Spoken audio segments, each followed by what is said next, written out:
A young giantess is beating up an old giantess, but the people below are cheering because this old giantess is just too wicked.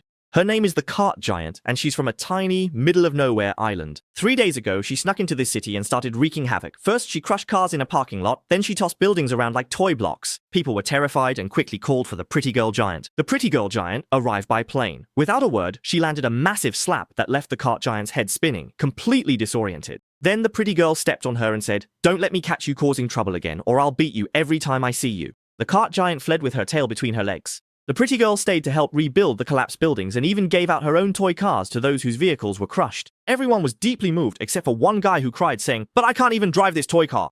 The pretty girl said, "It works. I put batteries in. If you don't like it, I've got a helicopter too, just like the big bosses." The next day, the Cart Giant was back at it. She went to the lake and dumped gutter oil and industrial waste, poisoning all the fish. The old fishermen were furious and immediately made a call.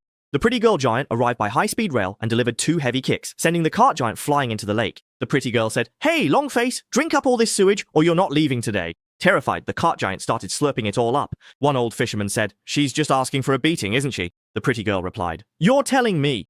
That night, fuming with rage, the Cart Giant tried to sneak into the dorm for revenge, but the pretty girl had set a trap, caught her, and gave her another thrashing. On the 3rd day, the Cart Giant went mad and attacked a nuclear plant. She wanted to take the whole city down with her, but she messed up and got irradiated, mutating into a giant turtle monster, howling and spitting black gunk. The pretty girl cleared the crowd, put on a hazmat suit, and marched into the plant. She grabbed the turtle and, with a move called "Sending You 1,000 Miles Away," hurled it into outer space. The trouble was over, but everyone was worried about radiation. The giantess told them not to worry. She pulled out a powerful heirloom vacuum, sucked up the radiation, and rebuilt the plant with high-strength clay. Only then did people feel safe. Everyone was so grateful to the giantess, bringing her flower baskets, fruit, and cream cakes. Meanwhile, the Cart Giant was drifting in space, frozen solid. So this story teaches us that anyone who disrupts the peace will face the consequences.